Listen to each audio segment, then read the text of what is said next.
So good afternoon once again, and today I'm going to talk on the management of small pupil and floppy iris.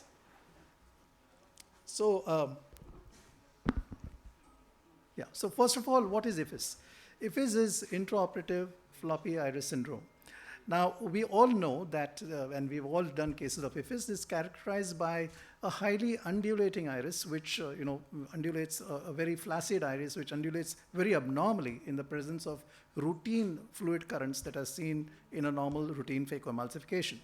And this causes the iris to prolapse out of your incisions, either via the main port or the side port.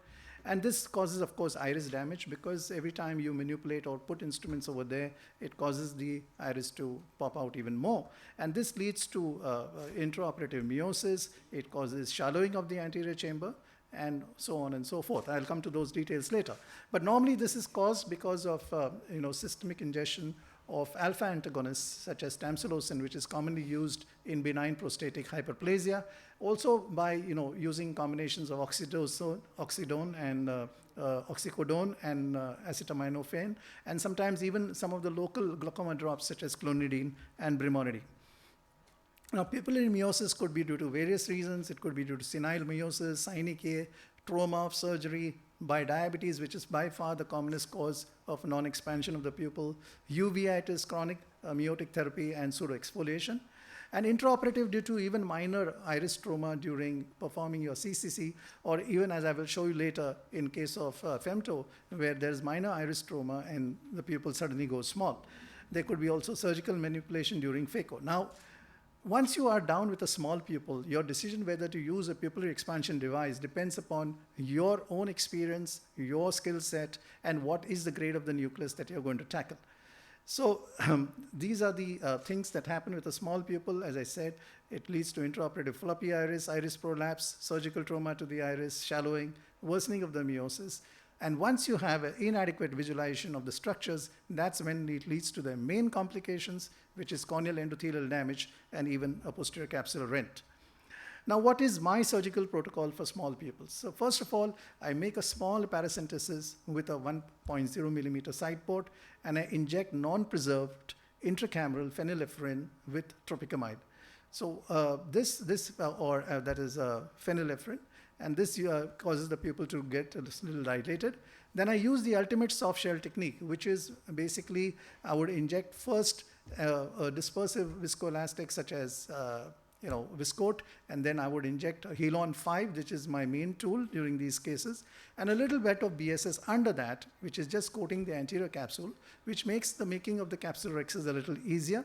Use a small incision always. A 2.2 is preferable to a 2.4, is preferable to a 2.8. And make the incisions small.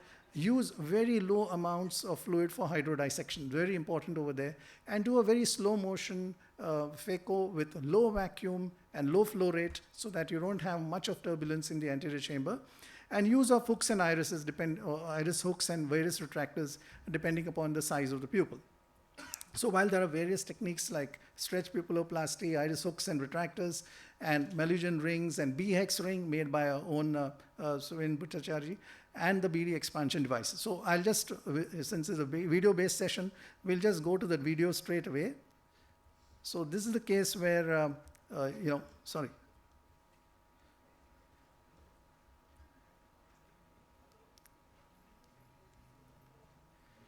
Okay, so this is a case where I have used iris hooks.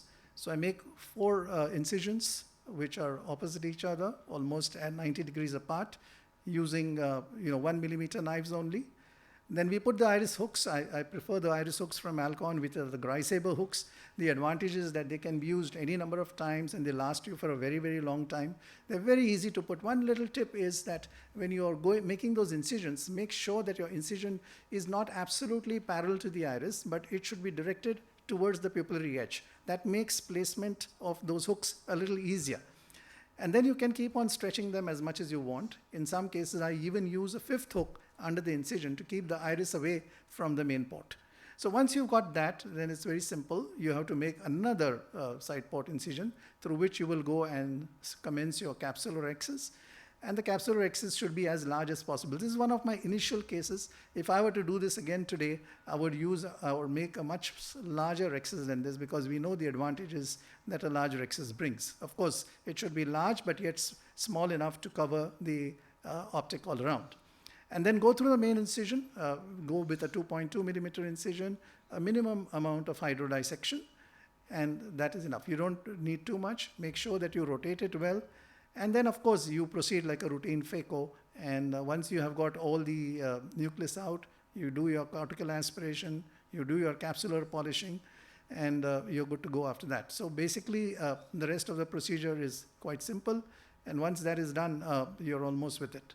So just I think we are left with the main, we are injecting the lens now. Make sure the lens is in the bag. In this case, I think it's a toric lens. And to get the sutures, the hooks out is very simple. You loosen the strut, and very often it just comes out, or maybe you need to sometimes push it in again. And that's the end of the surgery in this case. Now, here is a case of again, a small pupil. And this case was a case of a person who was taking tamsulosin. He was taking Urimax for his benign prostatic enlargement. And I'm using the Varion because I'm using a thing over here. And here again, the strategy is the same. You make your regular side port incisions. I insist on a 1 millimeter side port incision. The 2.2, and here comes the Malaysian ring. You always put it bevel down first, so it becomes easier to go in through the incision. If you go bevel up, you'll hook against the incision and cause a Descemet's detachment.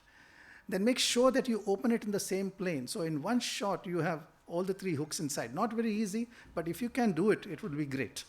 And then you put it inside. You go ahead with your capsular axis as you go in a normal routine case. And the rest of the procedure is just almost like a routine phaco. You basically ensure that you have a good visualization of all the structures when you're going ahead with these cases. The lights can be lowered. Can people see, or should we lower the lights? It's okay, yeah. And of course, goes without saying that you have to rotate the nucleus in all these cases, because you can't leave anything to chance. It's not a routine case. So you want to make sure that your lens is rotating before you go inside.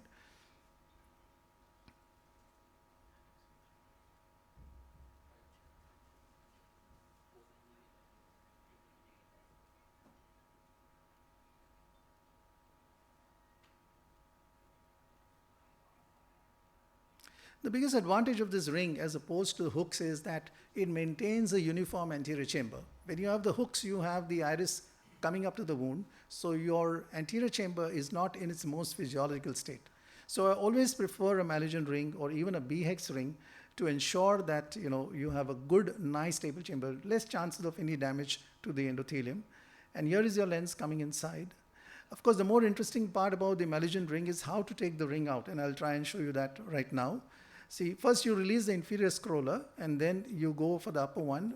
It's a little difficult to engage it the first time, but once you have got the first 2, the inferior, which in this case is the nasal, since I sit on the temporal side, and then the temporal, then it's very easy to engage it in the hook and get it out. And here is the case where basically we have done a femtosecond laser capsulotomy for this patient. This patient is again a patient who is taking prostatic medication. He's taking Flomax. And we know that this pupil is not enlarging very well, but we managed to get a 4.5 rexus, and we know he's going to have intraoperative meiosis. So here you can see your CCC is almost close to the edge, and even that minor touch to the iris is going to cause that iris to contract, the pupil to contract, and as you can see, the pupil is going to go small. Now, did I put in a ring here? No, because first of all, the nucleus didn't have much density. It was grade 2. I think I'm sufficiently experienced by now. And at the same time, I knew that I've already done a femtosecond laser-assisted nucleotomy. So my fragments are easily made. One thing which I want you to appreciate in these cases is that whenever you're doing the initial steps, like the sculpting or the chopping, try to do it one-handed. It's much, much simpler. What it does is when you put in your second incision through the side port, and if you slightly even depress the sclera over there, the iris pops out over there. So try to maintain as much physiological chamber as possible, because the phaco incisions are geared for the needle with the phaco sleeve, so there's less chances of leakage over there, and the case is over. And the last case here is an interesting case. I've done a femtosecond laser capsulotomy and nucleotomy, and you can see the pupil has contracted. In fact, if you see, you can see the anterior capsule over the iris, and see how quickly this case will get miossed.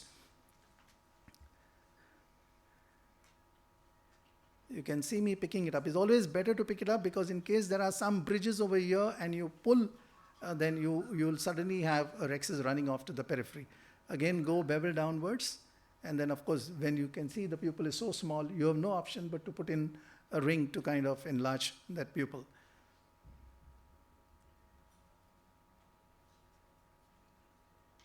This case, it was difficult to get the superior and inferior ones in this first shot, but don't hesitate to stretch it out slightly, because both the iris and the hook are extremely flexible. And once you have this in place, and you make sure, of course, that your ring is not engaging the edge of the rhexis, because that can happen sometime. And then, of course, once you go in there, it's all simple, and you get it out. In the interest of time, I think I would conclude out here. That was the end of the procedure, and thank you so much. Yeah, you can have questions. So what do you feel, the BX ring versus your mannequin's ring, what is the preferred one in your personal experience? So, leaving the cost aside. Yeah, leaving the cost aside. Yeah, so I'll tell you, the BX ring is also very good. It's not as stiff as the Malaysian ring, and it does not dilate the pupil as much. So the BX, in my experience, goes only up to 5.5, and so my rhexis tends to be a little smaller. When you have a smaller rhexis, more chances of phimosis, more chance of cellular proliferation on the anterior surface of the IOL. So I would prefer a Malaysian, but if I have a soft nucleus, then, if the meiosis is not too bad, you can put in a BX ring, and make sure now you make the rhexis as close to the pupillary margin or beyond. So then that would make the job easier. And what about the medication which the patient is taking usually for the prostate? Do we stop them? No, we don't stop any of the medications at all, because it makes no difference. Even though the patient has had prostatic surgery and has stopped taking the medication long back, the effect of those medications remains. So I never stop, never stop. I usually prefer, because I was not stopping it, but I've had patients where one eye, the pupil gets constricted so much, and when I stop for 7 days, at least that pupil is a little comfortable to manage. I would advise you to start injecting the phenylephrine and lidocaine combination in all cases of these sorts, even before you start. You don't find that much. Okay. But I found that it doesn't really make a difference. And once it starts coming out, then you had it, because it's going to go on and on. It's going to go on. Thank you. No. I was advised that. I used it. Again, I found no difference. I think the single most thing, and I haven't had a major complication with IFIS for a very long time, is the slow motion, low vacuum, and low flow rate. My flow rate is as low as 12 cc per minute. With that kind of 12 cc a minute, and with an IOP, I use a Centurion machine of 30 millimeters of mercury, I've never had a problem for quite some time, touch wood. Can I add one point? Yeah. Construction of the wound is also very important. Very important. That's another thing I wanted to make in Raksha's case. You said sharp instruments. I would say the compromised cornea is one where I'll use my sharpest knife, because I don't want any descents to complicate matters. If you use a knife with which you struggle to go inside, be sure you are going to detach the descents at some time, because you're going to be so many instruments going in and out. Other thing, as far as possible, don't take out the instrument when doing on a compromised cornea. Do it at one shot. Try to finish the phaco in one shot,